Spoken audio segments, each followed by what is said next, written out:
Twelfth B के प्यारे विद्यार्थियों, आज हम यूनिट 2 का ये आखिरी टॉपिक पढ़ेंगे। हिमांक में अवनमन। हिमांक में अवनमन, डिप्रेशन इन फ्रीजिंग पॉइंट। अवनमन का अर्थ होता है कमी या घटना, और हिमांक का अर्थ होता है जमना, द्रव का जमकर ठोस में परिवर्तित हो जाना। तो अवनमन के लिए यहाँ शब्द आया डिप्रेशन, DEPRESSION, और हिमांक मीन्स फ्रीजिंग पॉइंट, जमना। वह ताप जिस पर कोई द्रव जमकर ठोस में परिवर्तित हो जाए उसे हिमांक कहते हैं। तो इसका अर्थ है हिमांक यानी कि फ्रीजिंग पॉइंट मीन्स, इसे शॉर्ट में FP भी कहते हैं। FP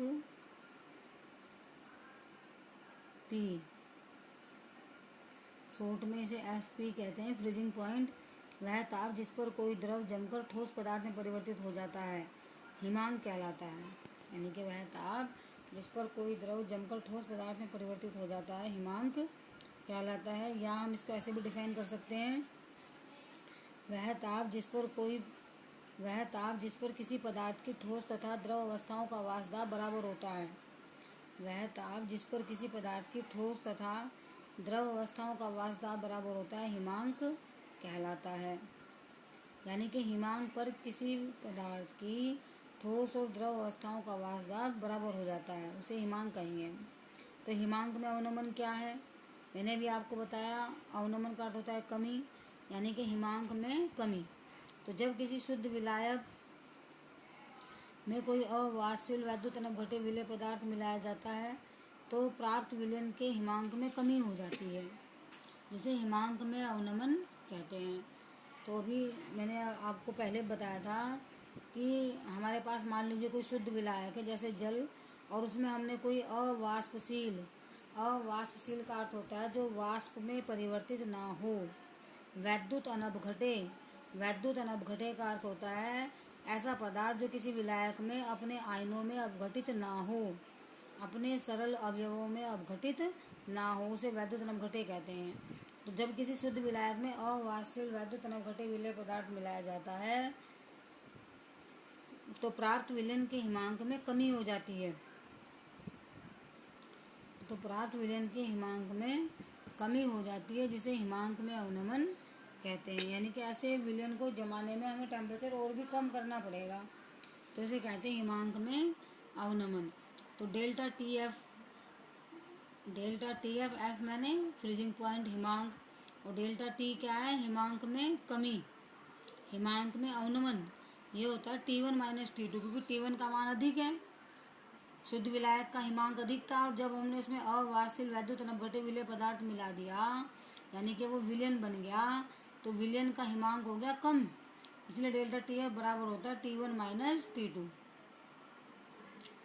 डेल्टा TF बराबर होता है T1 - T2। तो यदि शुद्ध विलायक का हिमांक T1 तथा विलयन का हिमांक T2 हो तब हिमांक में अवनमन डेल्टा TF बराबर होगा T1 - T2। देखिए ये चित्र है, इसको देखिए, ये वाष्प लाइनें हैं, इधर वाष्प दाब है और इधर टेम्परेचर है, ठीक है। तो जब हम यहाँ पर विलयन और विलायक के ताप और वाष्प दाब में ग्राफ खींचते हैं तो ये ग्राफ कुछ इस तरह से प्राप्त होता है हमें। यहाँ पर देखिए, ये विलयन वाली, ये जो यहाँ पर ये जो लाइन है ये विलयन वाली लाइन है, और जो ऊपर वाली लाइन है ये विलायक वाली लाइन है। ये देख रहे हैं आप, ये नीचे विलयन है और ऊपर है ये विलायक। ये विलयन है, विलयन, और ऊपर ये विलायक है। और ये जो पॉइंट है, ये जो पॉइंट है दो, ये पॉइंट है जिन पर ये द्रव जमकर ठोस में परिवर्तित हो गए। जो विलायक है वो इस पॉइंट पर ठोस में परिवर्तित हो रहा है, आप देख रहे हैं ना, डॉट डॉट आगे बना हुआ है ठोस में। तो ये जो टेम्परेचर है यहाँ पर इस पॉइंट पर, जब इस विलायक का जो वाष्प दाब है यहाँ पर,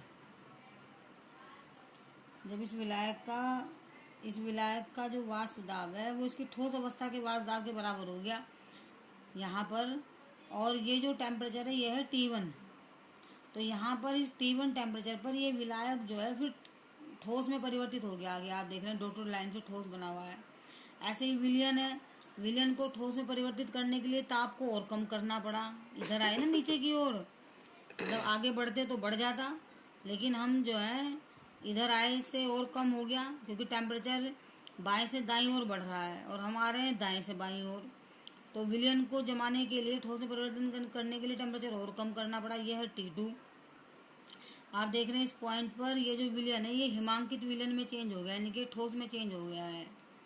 तो विलायक का हिमांक है T1 और विलयन का हिमांक है T2, और इन दोनों का अंतर है डेल्टा TF, जो है हिमांक में अवनमन। तो हिमांक में अवनमन यानी डेल्टा TF बराबर है T1 माइनस T2। देखिए इस चित्र को आप ऐसे भी देख सकते हैं, इस बुक में, ये साइड बुक है, इसमें ये देखिए वाष्प दाब है और ये तापमान है, और ये जो इसमें ऊपर वाली जो लाइन है A, ये विलायक की है।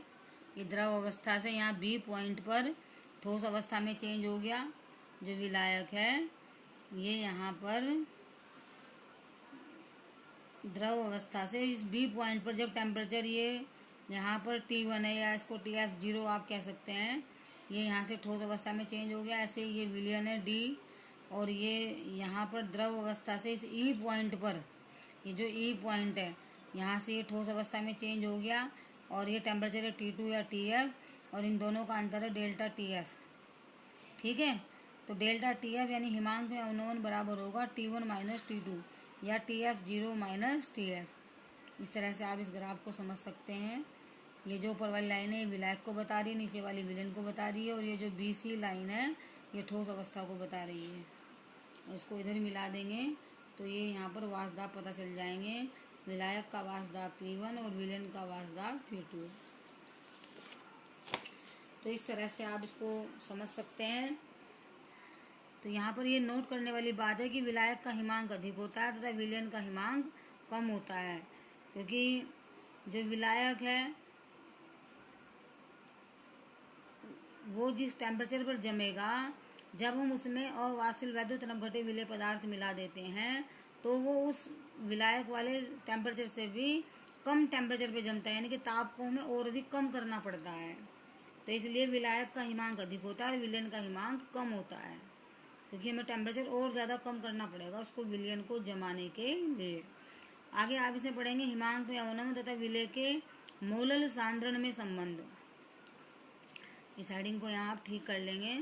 ये देखिए आपकी इसमें भी लिखा है साइड बुक में, इसमें जो आपकी NCERT की बुक है इसमें वैसे तो नहीं लिखा, तो यहाँ पर ये हेडिंग है, इसको आप, मैंने ठीक किया हुआ है कॉपी में, हिमांक में अवनमन तथा विलेय के मोलल सांद्रण में संबंध।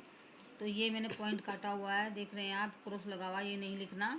यहाँ से पॉइंट 1 से लिखेंगे, किसी विलयन के हिमांक में अवनमन विलेय के मोलल सांद्रण के समानुपाती होता है। मोलल सांद्रण के समानुपाती होता है किसी विलयन के हिमांक में अवनमन। ये जो आप पढ़ रहे हैं इन्हें अणुसंख्यक गुणधर्म कहते हैं। प्रासरण दाब, वाष्प दाब में अवनमन, क्वथनांक में उन्नयन, हिमांक में अवनमन, ये सब अणुसंख्यक गुणधर्म है। और ये गुणधर्म विलयन में विलेय के कणों की संख्या पर निर्भर करते हैं।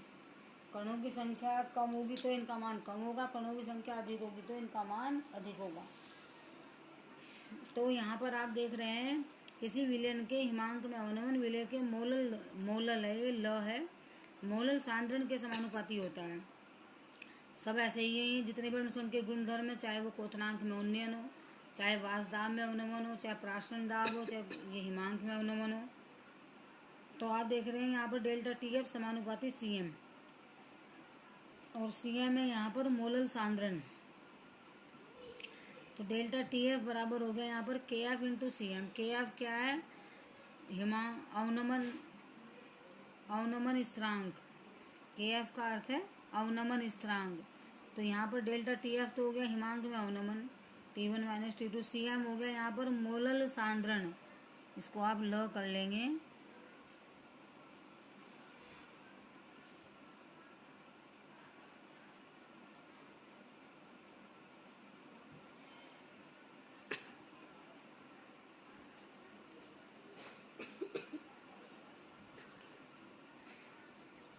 इसको आप र को इसमें ल बना लेंगे, इसको र को आप इसमें ल बना लेंगे। ये यहाँ पर मोलल सांद्रण है, ये मोलल ल है ये ल। मोलल सांद्रण सीएम है मोलल सांद्रण या मोललता, इसको आप कह सकते हैं। और के एफ है हिमांक अवनमन स्थिरांक। हिमांक अवनमन स्थिरांक या मोलल अवनमन स्थिरांक या क्रायोस्कोपिक स्थिरांक, इसे क्रायोस्कोपिक स्थिरांक भी कहते हैं। ठीक है। ऐसे ही आपने जो क्वथनांक में उन्नयन पढ़ा था, तो वहाँ पर भी आपने पढ़ा था उसका नाम, जो क्वथनांक में उन्नयन स्थिरांक था, इबुलियोस्कोपिक स्थिरांक। इबुलियोस्कोपिक स्थिरांक पढ़ा था उसका नाम। तो जो हिमांक में अवनमन स्थिरांक है, इसका नाम है क्रायोस्कोपिक स्थिरांक। ठीक है। हिमांक में अवनमन स्थिरांक, हिमांक अवनमन स्थिरांक या मोलल अवनमन स्थिरांक या क्रायोस्कोपिक स्थिरांक KF, और इसका मात्रक होता है केल्विन किलोग्राम प्रति मोल। केल्विन किलोग्राम प्रति मोल इसका मात्रक होता है क्रायोस्कोपिक स्थिरांक का। फिर ये जो पॉइंट 2 है ये नहीं लिखना, ये काट रखा है मैंने, आप देख रहे हैं। फिर ये नीचे से लिखना है, यहाँ मैंने टिक लगा रखा है। ये जिन पॉइंट पर मैंने टिक लगाए हैं उन्हीं को लिखेंगे आप। यदि किसी विलेय के W ग्राम को किसी विलायक विलेय के लिए स्मॉल w का यूज किया, यदि किसी विलेय के स्मॉल w ग्राम को किसी विलायक कैपिटल W ग्राम, विलायक है कैपिटल W ग्राम में घोलकर एक विलयन बनाया जाए तथा विलेय का मोलर द्रव्यमान m हो, तथा विलेय का मोलर द्रव्यमान स्मॉल m हो, तब विलयन की मोललता। और मोललता बराबर आप जानते हैं, मतलब विलेय के स्मॉल w ग्राम को विलायक के कैपिटल W ग्राम में घोलकर एक विलयन बनाया गया। विलेय का मोलर द्रव्यमान स्मॉल m है। विलेय के लिए स्मॉल शब्द यूज किए, स्मॉल w स्मॉल m, तब विलयन की मोललता। मोललता आप जानते हैं विलेय के मोलों की संख्या अपन विलायक का द्रव्यमान किलोग्राम में। तो विलेय के मोलों की संख्या बराबर होता है द्रव्यमान बटे मोलर द्रव्यमान, यानी कि CM बराबर small w upon small m into विलायक है कैपिटल W और इसका द्रव्यमान है किलोग्राम में। तो 1000 से ऊपर, यहाँ पर ऊपर गुणा हो गई और नीचे भाग हो जाएगी। तो मोलल सांद्रण का मान इक्वेशन फर्स्ट में रखने पर ये मोलल सांद्रण आ गया CM, और ये यहाँ पर हमारे पास थी इक्वेशन फर्स्ट। ये इक्वेशन फर्स्ट है, आप देख रहे हैं लिखा है इसमें। इक्वेशन फर्स्ट में रखने पर ये हमने ये काट रखा है, ये कुछ नहीं लिखना आपको। ठीक है। इक्वेशन फर्स्ट में रख दिया, तो डेल्टा TF बराबर है KF इंटू CM।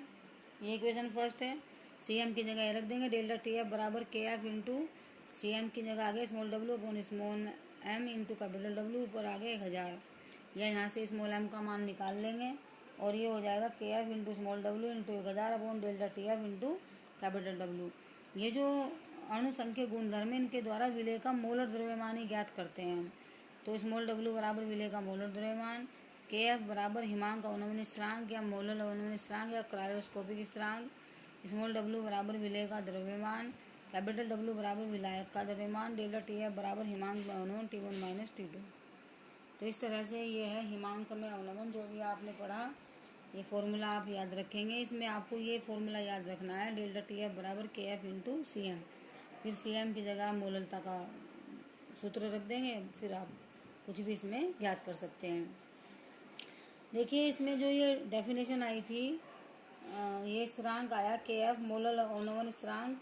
ये वास्तव में होता क्या है? मोलल अवनमन स्थिरांक KF किसी विलायक के 1000 ग्राम में उपस्थित विलेय के 1 ग्राम मोलर द्रव्यमान द्वारा हिमांक में जो अवनमन होता है, कोई विलायक है, किसी विलायक के 1000 ग्राम में उपस्थित, किसी विलायक के 1000 ग्राम में उपस्थित विलेय के 1 ग्राम मोलर द्रव्यमान द्वारा, किसी विलायक के 1000 ग्राम में उपस्थित, किसी विलायक के 1000 ग्राम में उपस्थित विलेय के 1 ग्राम मोलर द्रव्यमान द्वारा हिमांक में जो अवनमन होता है उसे मोलल अवनमन स्थिरांक कहते हैं।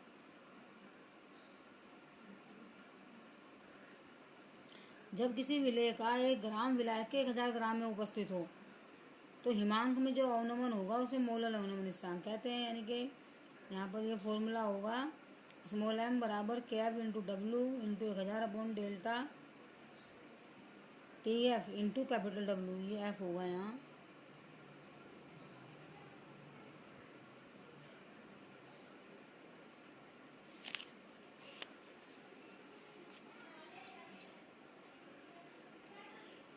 इसको आप फिर से लिख लीजिए, दोबारा से लिख देती हूँ मैं यहाँ पर। ये होगा m बराबर के F into small W into 1000 upon delta T F गुणा कैपिटल डब्लू। इस तरह से आप इसको लिख सकते हैं, ठीक है। तो के एफ बराबर है मोलर अवनमन स्थिरांक। यहाँ पर ये के एफ है मोलर अवनमन स्थिरांक, यानी कि किसी विलय के 1 ग्राम का किसी विलय के 1000 ग्राम में उपस्थित होने पर जो हिमांक में अवनमन होता है उसे अवनमन स्थिरांक कहते हैं। तो इस तरह से ये इस यूनिट का आखिरी टॉपिक था, ये इसमें यहाँ पर पूरा हो गया। ये यूनिट आपकी पूरी हो गई है। अब आप इसमें जो अभ्यास में क्वेश्चन दे रखे हैं,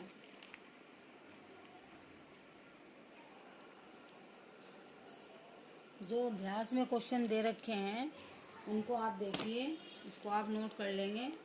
देखिए मेरे पास साइड बुक है, मैं साइड बुक में से ही आपको समझा देती हूँ, आप अपनी साइड बुक में देख लेना। सबसे पहले देखिए आप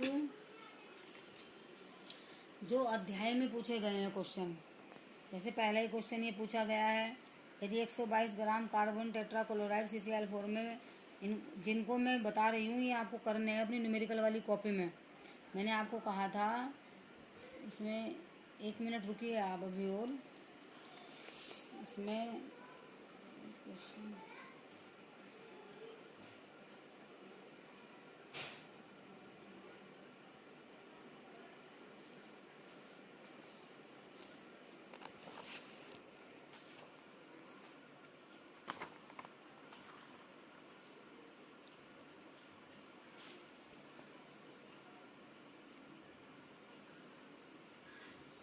देखिए आपकी जो NCERT की बुक है उसमें हिमांक में अवनमन के बाद में ये क्वेश्चन दिया हुआ है। NCERT की बुक में आपकी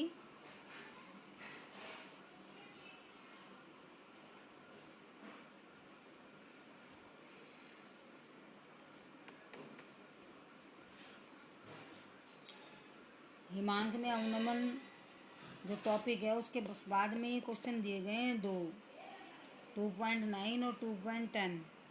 मेरी बुक में ये पेज नंबर 51 है, पेज नंबर 51 पे दिया गया है। इसमें ये 2.9 और ये है 2.10। तो आप इसको देखिए पहले 2.10 को, एक वैद्युत अनपघटे के 1 ग्राम को 50 ग्राम बेंजीन में घोलने पर इसके हिमांक में 0.40 केल्विन की कमी हो जाती है, ठीक है। कोई वैद्युत अनपघटे विलेय पदार्थ, उसका 1 ग्राम लिया, यानी कि विलेय का द्रव्यमान स्मॉल डब्ल्यू 1 ग्राम है और उसे 50 ग्राम बेंजीन में घोल रहे, बेंजीन है विलायक यानी कि कैपिटल डब्ल्यू है 50 ग्राम। घोलने पर इसके हिमांक में 0.40 केल्विन की कमी हो जाती है, यानी कि यह है डेल्टा टी एफ।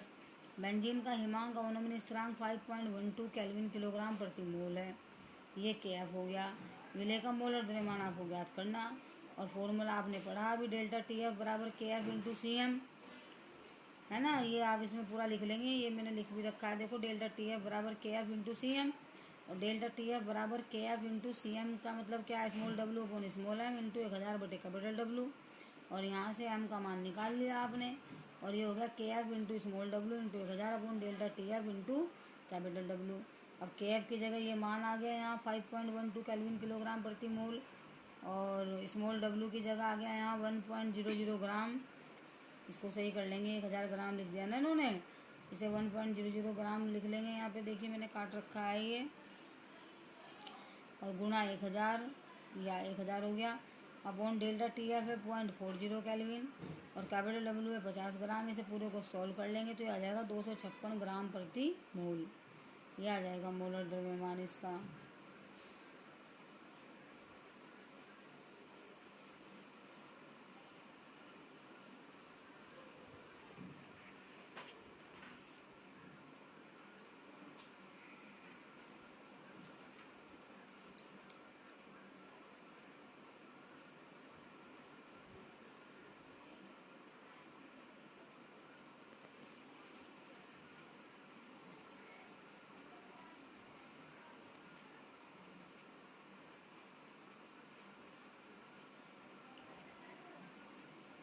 ठीक है, इसी तरह का क्वेश्चन ये ऊपर वाला भी है। 45 ग्राम इथिलीन ग्लाइकोल C2H6O2 को 600 ग्राम जल में मिलाया गया। विलयन के हिमांक, अवनमन एवं हिमांक की गणना कीजिए। मतलब हिमांक में अवनमन भी ज्ञात करना और यानी डेल्टा TF का मान निकालना आपको।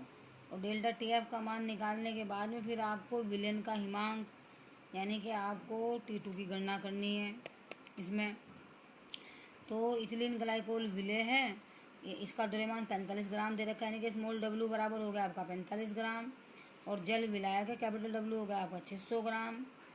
ठीक है, और ये जो फॉर्मूला दे रखा है इथिलीन ग्लाइकोल का, इससे आप इसका मोलर द्रव्यमान ज्ञात कर लेंगे C2H6O2 का। यहाँ से इसका मोलर द्रव्यमान आ जाएगा, इसको आप इसमें निकाल लेंगे। तो सबसे पहले तो आप डेल्टा TF का मान ही ज्ञात करेंगे इसमें।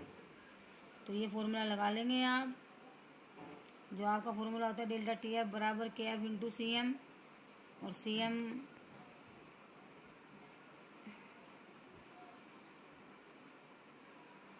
डेल्टा TF बराबर KF इंटू CM।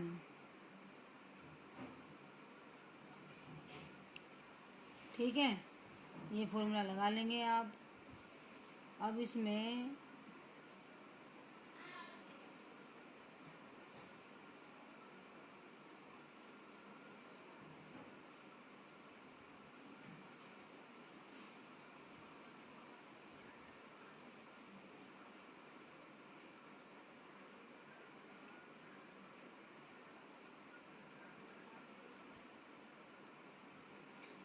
यहाँ पर ये ध्यान देने वाली बात है, जल के लिए हिमांक में अवनमन होता है 1.86 केल्विन किलोग्राम प्रति मोल। इसमें दे रखा है, देखिए जल के लिए हिमांक में अवनमन यानी कि अवनमन स्थिरांक KF का मान है 1.86 केल्विन किलोग्राम प्रति मोल। तो इसमें आप क्या करिए, सीधे से पहले आपको ये फॉर्मूला लगाना है डेल्टा TF बराबर KF इंटू CM। और आपको इसमें TF का ही मान निकालना। तो या तो आप CM का मान अलग निकाल लें या डायरेक्ट ही फॉर्मूले में रख दें, है ना। CM का मान आप निकाल लें small W upon small m into 1000 upon W। Small W आपका 45 ग्राम है, स्मॉल m आपका 62 है। इस फॉर्मूले से जो इथिलीन ग्लाइकोल का मोलर द्रव्यमान आया वो 62 आया, इंटू 1000 अपॉन 600। इसको आपने सॉल्व कर लिया और ये सॉल्व करके आपका आ गया 1.2। ठीक है, और KF का मान आपको दे रखा 1.86 केल्विन किलोग्राम प्रति मोल। तो सबसे पहला जो है हिमांक में अवनमन वो ज्ञात कर लेंगे आप। तो डेल्टा TF बराबर होगा KF इंटू CM। KF का मान 1.86 केल्विन किलोग्राम प्रति मोल है और CM का मान 1.2 है, से गुणा कर दी तो 2.2 केल्विन आ गया। तो डेल्टा TF बराबर आ गया 2.2। अब आपको ज्ञात करना है हिमांक की गणना करनी, विलयन के T2 गणना करनी। तो डेल्टा TF बराबर क्या होगा, आप जानते हैं डेल्टा TF बराबर होता है T1 माइनस T2। फॉर्मूला ये है डेल्टा TF बराबर T1 माइनस T2। तो T2 बराबर होगा T1 minus delta TF। T2 बराबर T1 माइनस डेल्टा TF। और T1 क्या है, विलायक का हिमांक। विलायक क्या है, जल, और जल का हिमांक होता है 0 डिग्री सेल्सियस। इसको केल्विन में चेंज करते हैं तो होता है 273.115 केल्विन एक्यूरेट जो होता है। सामान्यतः हम 273 भी कह देते हैं। तो विलायक यानी कि जल का जो हिमांक है यानी कि T1 जो है ये 273.15 हो गया। और डेल्टा TF हमने भी निकाला 2.2। तो इसमें से घटा के आ जाएगा 270.95। तो T2 का मान आएगा 270.95। ये क्वेश्चन आसान है, ये आपको थोड़ा ऐसा ही लग रहा, किताब में थोड़ा अलग तरीके से लिखा हुआ, क्योंकि इन्होंने क्या करा, CM का मान निकाला, पहले इन्होंने मोललता निकाल ली, फिर इथिलीन ग्लाइकोल के मोल निकाल ले, फिर जल के द्रव्यमान को किलोग्राम में चेंज किया। आप डायरेक्ट ही मोललता का फॉर्मूला लगा दीजिए, मैंने डायरेक्ट मोललता का फॉर्मूला लगा दिया, है ना। इन्होंने अलग अलग कर रखा, ये जो पूरा तरीका इन्होंने अपना रखा है, लॉन्ग मेथड है ये इसको आप ना करें, आप सीधा ये लगा दें मोललता का फॉर्मूला। विलय का द्रव्यमान अपॉन विलय का मोलर द्रव्यमान 45/62। इथिलीन ग्लाइकोल का द्रव्यमान 45, इथिलीन ग्लाइकोल का मोलर द्रव्यमान 62 है, गुणा 1000 बटे कैपिटल W है जल 600 ग्राम। ये हो गया, इस तरह से यहाँ 1.2 आ जाएगा। तो CM का मान 1.2 आ गया, फॉर्मूला आ गया है हमें। हिमांक में अवनमन ज्ञात करना, डेल्टा TF बराबर है KF इंटू CM। KF का मान 1.86 केल्विन किलोग्राम प्रति मोल है। CM 1.2 आया, इसे कैलकुलेट किया तो 2.2 आ गया। फिर हमें विलयन का हिमांक निकालना, T2 का मान हमें ज्ञात करना। फॉर्मूला होता है डेल्टा TF बराबर T1 माइनस T2। तो T2 बराबर हो जाएगा T1 माइनस डेल्टा TF, ये हो जाएगा। ये ऐसे ही यहाँ पे कर रखा है ये, ठीक है। तो T2 बराबर हो गया T1 minus delta TF। T1 है 273.15, TF है 2.2, इसे घटाया तो 270.95 आ गया। इस तरह से आप इस क्वेश्चन को कर सकते हैं। तो ये हिमांक में अवनमन पर आधारित है ये क्वेश्चन। अब आप आगे देखिए, आगे जो अध्याय के अंत में जो क्वेश्चन दिए गए हैं, अध्याय के अंत में जो क्वेश्चन दिए गए हैं, सबसे पहले जो NCERT की पाठ्य पुस्तक के क्वेश्चन है जो चैप्टर के बीच में है, अध्याय में पूछे गए प्रश्न में पहला क्वेश्चन कर लेंगे आप ये। यदि 122 ग्राम कार्बन टेट्राक्लोराइड में 22 ग्राम बेंजीन घुली हो तो बेंजीन का कार्बन टेट्राक्लोराइड के द्रव्यमान प्रतिशत की गणना कीजिए। विलय का द्रव्यमान अपॉन विलयन का द्रव्यमान गुणा 100 से ये निकाल लिया आपने। विलय का द्रव्यमान 22 है, विलयन का हो गया 22 प्लस 122, तो ये आ गया। फिर कार्बन टेट्राक्लोराइड का द्रव्यमान प्रतिशत 100 में से घटा दिया तो इतना आ गया ये। इसी तरह दूसरा क्वेश्चन है, उस विलयन में बेंजीन के मोलन्स की गणना कीजिए जिसमें बेंजीन का 30% द्रव्यमान कार्बन टेट्राक्लोराइड में घुला हो। 30% द्रव्यमान कार्बन टेट्राक्लोराइड में घुला है। तो अगर हम 100 ग्राम विलयन से प्रारंभ करते हैं तो बेंजीन का द्रव्यमान 30, कार्बन टेट्राक्लोराइड का 70 हो गया। तो 30% द्रव्यमान कार्बन टेट्राक्लोराइड में घुला तो बेंजीन का मोलर द्रव्यमान इस फॉर्मूले से निकाल लिया 78। तो बेंजीन के मोलों की संख्या निकाल ली, बेंजीन का द्रव्यमान बटे मोलर द्रव्यमान। कार्बन टेट्राक्लोराइड का मोलर द्रव्यमान CCl4 का 154, इसका मोलों की संख्या निकाल ली, इतने हो गई द्रव्यमान बटे मोलर द्रव्यमान। फिर यहाँ पर मोलेंस निकाल लिया, बेंजीन का मोलेंस निकालना, तो बेंजीन का मोलेंस बराबर होगा बेंजीन के मोलों की संख्या गुणा कुल मोलों की संख्या, तो निकाल लिया। आसान है क्वेश्चन।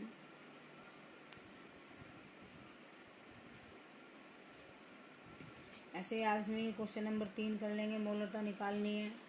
ऐसे ये क्वेश्चन है क्वेश्चन नंबर 4, इसमें भी द्रव्यमान की गणना करनी से भी आप कर लेंगे। ऐसे ही ये क्वेश्चन है, इसमें तीनों निकालने।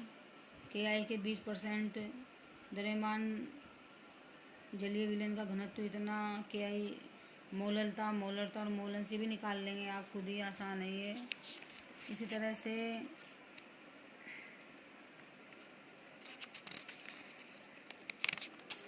आप इसमें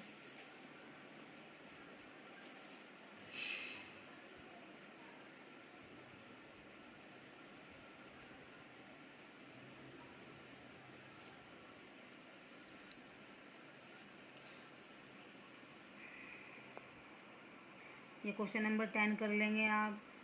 750 mm पारे के दाब पर जल का क्वथनांक इतना, 500 ग्राम जल में कितना सुक्रोज मिलाया जाए जिससे कि यह 100 डिग्री सेल्सियस पर उबलने लगे, KB इतना। तो यहाँ सुक्रोज के द्रव्यमान की गणना करनी है, क्वथनांक में उन्नयन पर आधारित क्वेश्चन है, ये कर लेंगे आप, आसान ही है, ये भी फॉर्मूला आधारित है। इसी तरह से ये क्वेश्चन है प्राशन दाब ज्ञात करना, इसे भी आप कर लेंगे, ये भी आसान है। इससे ऊपर वाला भी आसान है ये क्वेश्चन, इसमें द्रव्यमान की गणना करनी, इसे भी आप कर सकते हैं, ठीक है। तो अध्याय में ये क्वेश्चन हो गए, क्वेश्चन नंबर 1, 2, 3, 4, 5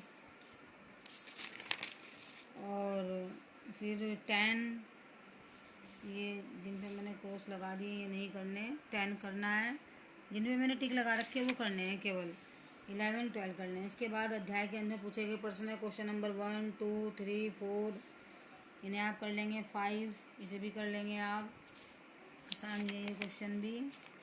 5 और ये नहीं करना है। 7 कर लेंगे, 8 कर लेंगे, ये सब आसान ही आपकी समझ में आ जाएंगे। 10, 11, 12 आप कर लेंगे, और एक ये क्वेश्चन कर लेंगे आप 15, इसको भी आप कर लेंगे। इन्हें आप छोड़ दीजिए, तो अजीब से क्वेश्चन है। एक आप ये क्वेश्चन नंबर 17 कर लेंगे, इसको आप कर लेंगे, ये भी नहीं करना। इस पर मैंने टिक लगाया है, केवल वो क्वेश्चन आपको करना है, और ये कुछ नहीं करना। एक आप इसमें ये कर लेंगे क्वेश्चन नंबर 20, इम्पोर्टेंट क्वेश्चन है ये, इसे आप कर लेंगे। गन्ने के शक्कर के विलयन के लिए आप इसमें ये फॉर्मूला लगा लेंगे, क्वथनांक में उन्नयन वाला, फिर ग्लूकोज के लिए लगा लेंगे, दोनों की तुलना कर देंगे। ग्लूकोज विलयन का हिमांक आप ये ज्ञात कर लेंगे, हिमांक पर आधारित है ये क्वेश्चन, इम्पोर्टेंट क्वेश्चन है ये। देखिए क्या है क्वेश्चन। जल में गन्ने की शक्कर के 5% विलयन द्रव्यमानुसार का हिमांक 271 केल्विन है। यदि शुद्ध जल का हिमांक 273.15 केल्विन हो तो जल में 5% ग्लूकोज के विलयन के हिमांक की गणना कीजिए। ठीक है, गन्ने के शक्कर के 5% विलयन का हिमांक तो इतना, यदि शुद्ध जल का हिमांक इतना हो तो जल में 5% ग्लूकोज के विलयन के हिमांक की गणना कीजिए। तो डेल्टा TF बराबर होगा KF इंटू CM होता है, small w upon small m into capital W। ये फॉर्मूला है ना, यहाँ 1000 नहीं लिखा हुआ। तो ये गन्ने की शक्कर के लिए लगा लिया, गन्ने की शक्कर के लिए W 5 ग्राम, कैपिटल W विलायक कितना होगा, 100 में से 5 घटा देंगे, 95 ग्राम। किलोग्राम में चेंज कर लिया, 0.095 किलोग्राम हो गया। और गन्ने की शक्कर, इसका फॉर्मूला होता है C12H22O11, C12H22O11 गन्ने की शक्कर का फॉर्मूला होता है। इसका मोलर द्रव्यमान होता है 342। तो डेल्टा TF हिमांक में अनुमान होता है T1 माइनस T2।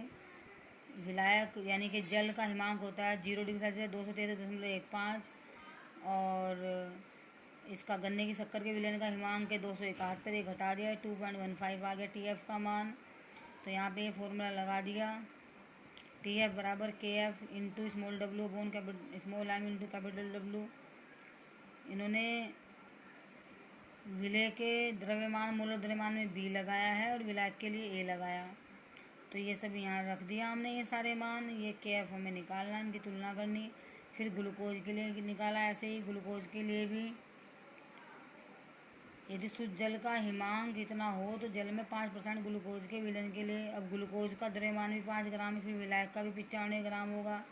ग्लूकोज का फॉर्मूला होता है C6H12O6, तो इसका मोलर द्रव्यमान आता है 180। तो इसी तरह से यहाँ पे भी डेल्टा TF बराबर KF इंटू विलय का द्रव्यमान अपॉन विलय का मोलर द्रव्यमान गुणा विलायक का द्रव्यमान, ये 5/180, और ये आ गया। इनकी तुलना कर दी। फिर इक्वेशन फर्स्ट है, इक्वेशन सेकंड है, इक्वेशन सेकंड को इक्वेशन फर्स्ट से भाग दे दिया, तो डेल्टा TF ऊपर हो गया अपॉन 2.15, और इक्वेशन सेकंड को हमने इक्वेशन फर्स्ट से भाग दिया। ये KF ये आ गया यहाँ पर KF इंटू 5 ग्राम। सेकंड ऊपर चला जाएगा, फर्स्ट नीचे आ गया। ये 180 गुणा 0.095 इंटू 342, उल्टा हो गया। ये नीचे वाले मान ऊपर चले गए, ऊपर वाले नीचे आ गए। KF इंटू 5 ग्राम। तो इसे सॉल्व कर लेंगे, यहाँ से ये डेल्टा TF का मान आ जाएगा ये 4.085। तो ये हिमांक में अनुमान आ गया। अब हमें निकालना क्या, ग्लूकोज का हिमांक। ग्लूकोज क्या है, विलयन, यानी कि डेल्टा TF बराबर होता है T1 माइनस T2। T2 का मान निकालना, T2 बराबर होगा T1 minus delta TF। T1 है जल का हिमांक 233.15, और TF है हिमांक में उन्होंने घटा दिया, तो ये ग्लूकोज का हिमांक आ गया। बड़ा इंपॉर्टेंट क्वेश्चन है ये बोर्ड के लिए, इसको आप कर लेंगे। ये सब आगे कुछ नहीं करना। क्वेश्चन 20 हो गया, इसके बाद ये 22 कर लेंगे, आसान है, प्राशन ढाप पर आधारित है। ये भी पढ़ लेंगे क्या है ये, अंतराणु आकर्षण बल, ये भी पढ़ लेंगे। क्वेश्चन नंबर 25, 26 कर लेंगे। फिर ये 28 कर लेंगे। आप जिन पे मैंने टिक लगाए हैं वही करेंगे केवल। और ये क्वेश्चन 35 कर लेंगे, इसको आप कर लेंगे।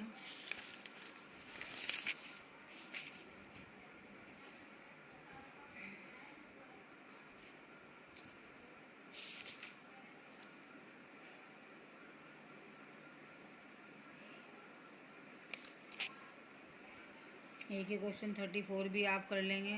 34 जिन पे मैंने टिक लगा रखे हैं उनको आप करेंगे केवल, जिन पे क्रॉस लगा रखे हैं वे नहीं करने, इस बात का ध्यान रखें आप। जिन पे मैंने टिक लगा रखे हैं उनको करेंगे केवल, ठीक है। ये नहीं करना, ये भी नहीं करना, ये भी नहीं करना।